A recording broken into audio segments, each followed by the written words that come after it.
Hello, everyone. Welcome to Behind the Beats, the podcast where we dive deeper into two songs from different decades that share similar themes. Instead of focusing solely on one artist, album, or genre, this podcast directly compares two songs from different decades side by side to show how music changes over time while still exploring the same themes. Behind the Beats dives deeper into the artistic and cultural connections between different eras. We will have guest experts each episode offering new perspectives, helping listeners see how music shapes and reflects society over time. Hey guys, my name's Maddy, and I'm going to be your host for today's episode. I'm from Asheboro, North Carolina, and I'm obsessed with anything music. I have grown up around live music, from my family playing in bands to going to multiple concerts every year. To me, nothing beats the feeling of hearing your favorite songs live and feeling the beat instead of just hearing it. I have a very wide taste of music, indie, rock, K-pop, you name it, I listen to it. My favorite artists, though, are The Neighborhood, Billie Eilish, and aespa. Hi everybody, my name's Olivia. You probably remember me from the first episode with Danielle. If you haven't heard it and love country music, I would definitely check it out, as our guest speaker is an artist and songwriter from Nashville and is killing it. I also love everything music, and right now my favorite artists are Lana Del Rey, A$AP Rocky, and Lainey Wilson. So today, we're exploring two powerful tracks that, despite being released nearly 2 decades apart, share remarkable thematic and emotional similarities. Foo Fighters Everlong from 1997 and 21 Pilots Heavydirtysoul from 2015. Both songs have become anthems for their respective generations, capturing the raw intensity of human emotion through distinctive musical approaches. Let's break down what makes each song powerful and how they relate to one another. So let's start with the musical foundations of each track. Everlong opens with that instantly recognizable guitar riff that creates both tension and anticipation. Dave Grohl's composition moves from quiet, almost whispered verses to explosive choruses, creating a dynamic range that perfectly mirrors the emotional journey of the lyrics. Similarly, Heavydirtysoul employs dramatic shifts in energy, but through different means. The song opens with immediate intensity, with Tyler Joseph's rapid-fire delivery creating a sense of urgency. The contrast between the frantic verses and the more slowed-down chorus creates a similar emotional arc to Everlong, though achieved through different instrumental and vocal techniques. What's fascinating is how both songs use tempo and dynamic shifts to convey emotional states. Everlong maintains a driving beat that never lets up, while Heavydirtysoul uses a more complex rhythm structure that incorporates elements of rock, rap, and electric music. When we look at the thematic content, both songs deal with profound emotional experiences, but through different lenses. Everlong explores the vulnerability of new love and connection after loss, capturing both the transcendent feeling of profound connection and the fear of its potential doom. One quote that really stuck out to me was if everything could ever be this real forever. This portion captures the song's central theme of trying to hold on to a perfect moment. It's significant for how it expresses both the euphoria of connection and the anxiety about its doom. Yeah, no, that's like an excellent point. I would have to agree. Another one that really stuck out to me was, "You've got to promise not to stop when I say when." This line has multiple interpretations regarding vulnerability and trust. It's interesting to analyze how it relates to surrounding control in relationships. I definitely have to agree. I think that this song really captures that feeling of vulnerability in a relationship. And I do know that it was written, I think, after a divorce. Yes. And I think you can totally tell that through the lyrics in it. I feel like it's such an iconic song for the time. And I know that, like, I grew up listening to songs very similar to this one. And it really creates such a emotional feeling. Yeah. Like when you put all these lyrics together. And Honestly, another one of the iconic lines that everybody knows from the song is "Breathe out so I can breathe you in." These lines establish the intimate, vulnerable tone of the song. They're worth discussing because they immediately create a sense of closeness and dependency that runs throughout the song. Heavy Dirty Soul, on the other hand, turns inward, examining internal struggles with identity and mental health. This song's central metaphor of a heavy, dirty soul represents the weight of negative thoughts and emotions that the narrator is trying to escape. One of the big quotes, and one of the ones that starts it off, is, "Can you save my heavy, dirty soul?" This is the central metaphor and is worth analyzing for how it conceptualizes mental struggles as spiritual moral weight. It's such a powerful image that resonates throughout the whole song. There's also these two lyrics that I also love. There's an infestation in my mind's imagination. Another line is, I hope that when choke on smoke, cause I'm smoking them out the basement. That one is just like super funny to me. I don't know why. It's fascinating. This vivid description of intrusive thoughts provides a window into the song's exploration of mental health challenges as well. Yeah, I definitely agree. I feel like Tyler Joseph, he uses a lot of visual, like, representation in his songs about mental health. That's honestly, it's so interesting how he uses it to describe feelings and emotions so well. Mhm. He uses a lot of metaphors as well. For example, um, death inspires me like a dog inspires a rabbit. I know he, like, starts ending the song off with this lyric, like, repeating it over and over again, and it creates such a powerful paradox about how struggles can become motivating forces. It's worth discussing because it, like, reflects resilience in, Tyler Joseph's writing. Agreed. Nah, it's just like, I don't know, again, it's one of those lines that's like kind of quirky, but also definitely has like a deeper meaning to it For when sure. he was going into it. But overall, like both songs use metaphors of pursuit and escape. In Everlong, the narrator speaks of running away and things settling again, while Ever Dirty Soul uses imagery of being chased and pursued by one's own thoughts.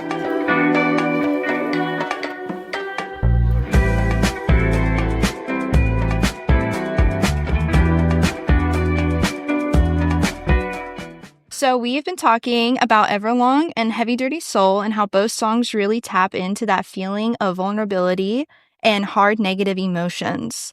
And I'm super excited to introduce our guest, Todd Jones, current member of the Blusterfields and music enthusiast since he was 6. Todd, do you want to tell me a little bit about yourself? Just that I've been playing in rock bands since the early 70s. Ooh, I'm nice. dating myself. And I think if I remember correctly, you said you were also in X Teens. Was that the name of your other group? That was the band I was in the 80s when I was an undergrad at Duke. And we had some success. We had videos in rotation on MTV, and we had our records released in around the US, charted on the indie charts. We had our records released in Japan and Europe, Wow. which was a big deal back then. Nowadays, it's like, well, so what, right? It's on streaming. That's available everywhere. Yeah. No, that's amazing. And I played continuously. Since then, but I had a family to raise and all that. So it became more of an avocational than a vocational interest. Fair. Yeah, I mean, no, that's super cool because I can't say I know anybody else personally that's has those achievements. So No.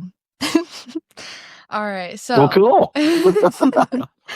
all right. So let's go ahead and dive into some questions about these two powerful tracks. So both Mhm. songs, they use dynamic shifts between quieter and louder sections. How do you think this technique contributes to their emotional impact? Each of the two songs use the dynamics in a very different way. So the Foo Fighters are more of a kind of traditional 90s rock band. with a lot of bombast, a lot of, big explosive drums and big guitars, but a lot of it was just introducing the bombast with a more a quieter version of kind of the main riff, and then retreating back into it at the end. But a lot of it is, to me, this was a more song about kind of personal disappointment, and disappointment at the same time great enjoyment of some love affair that he's currently in the middle of, or at least some engagement that he's in. But I thought it worked really well in terms of kind of introducing the song. Although to me, the song was mostly the kind of bombastic rock sound of the 90s. Okay. Yeah. And then our next question was, how do you see the evaluation of expressing vulnerability in alternative rock from the late 90s to the mid 2010s reflecting in these two songs? So to me, the Foo Fighters, that was more of a personal, more intimate emotion, whereas the 21 Pilots song was more of a kind of personal alienation and detachment, which I think was ushered in more by Radiohead than any other band in the 90s into the 2000s. I also thought the 21 Pilots song was very clever. That it was not just a use of dynamics, but also in timing. So if I can be a music nerd a little bit here, Of course. what they did, they've got their kind of rapid fire hip hop delivery of the vocals. Then suddenly they cut the time in half and they go into a 12 time instead of a kind of traditional 4 time. So it's rhythmically disruptive in a very cool way. And that's in the pre-chorus. Then the chorus itself uses that same halftime, but it's no longer in 12/8, but rather in 4 time. So if you listen to that pre-chorus, you can still count the 4 beats, but they subdivide into triplets, if that makes sense. So it's like 1, 2, 3, 2, 2, 3, 3, 2, 3, 4, 2, 3, which I found really kind of interesting and inventive. No, that's super interesting. But their songs seem to be much more about kind of cultural alienation, which I think is kind of the tenor of our times. Speaking as an old geezer, back in the day, we were mostly writing about love and protest, and now there seems to be a lot more emphasis in y'all's generation on feeling very detached and alienated from the culture. Yeah, I grew up listening to this type of music. Like, Everlong was one of my favorite songs. So it is really funny because I am also a huge 21 Pilots fan, and I felt like Heavydirtysoul just really is such a different song. Like, I just love the way they change the beats. They use their lyrics like in different ways. I love these two songs. So I was like, this is like the most perfect way to compare them. And these songs represent different generations of alternative rock. What elements do you see as consistent in the genre, and what has changed most significantly?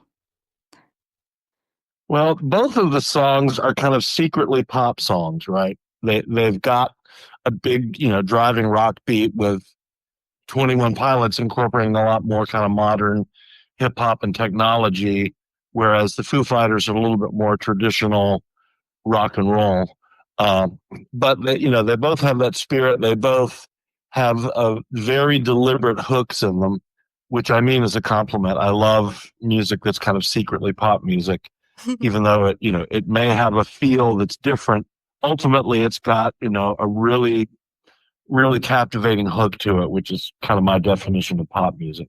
So that's kind of where I see the continuity and the threads going. Also, a lot of big energy. That's kind of the hallmark of rock music. I think 21 Pilots is incorporating a lot more kind of digital wizardry, whereas the Foo Fighters, I'm sure they used a lot of technology in the making of that record, but it's mostly to enhance the kind of traditional rock elements of big guitars, basses, and drums with screamy vocals. Whereas 21 Pilots used a lot of, like drum machines, synthesizers, and a lot of elements that are increasingly replacing, distorted guitars as the main feature in modern music. No, that's really interesting. I mean, both songs express forms of emotional intensity, but through different metaphors. Which approach do you find more effective and why? Well, I kind of like the 21 Pilots song more because it was different than than kind of traditional pop or rock music, particularly with the aforementioned rhythmic changes. I thought that was kind of cool and captivating and intriguing. Yeah. So I thought it was kind of a nice bridge into kind of the current world, which is not very rock oriented. I mean, rock music has had a great run of like 70 years, but it's kind of dying at this point. Hate to be the the funeral director at rock's demise, but there's fewer and fewer actual rock songs that are in the charts these days, and that's fine. That's the progression of things. But I do think the 21 Pilots piece was a much better bridge, whereas I found the Foo Fighters to be more nostalgic. Was there any lyrics that stuck out to you from either of those songs? Well, there's the hook on the 21 Pilots song that I thought was really pretty cool. Just this hook of "Can you save my heavy dirty soul?" Yeah, we talked about that earlier. I love like that line so much. It's like it has such a deep meaning to it. Well, it's also it's very confessional too, and it has an element of hopelessness to it.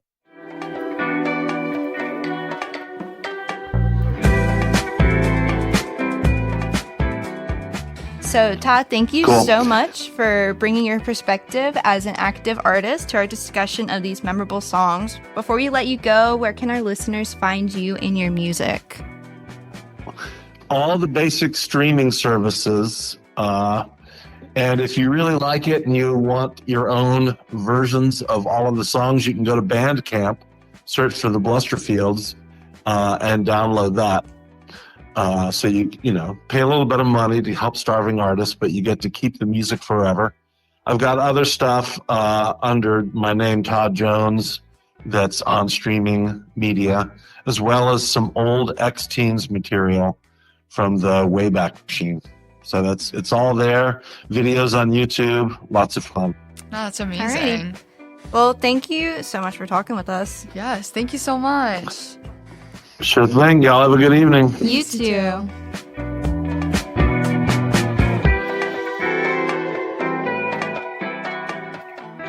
A huge thank you to all our listeners for tuning in to our third podcast.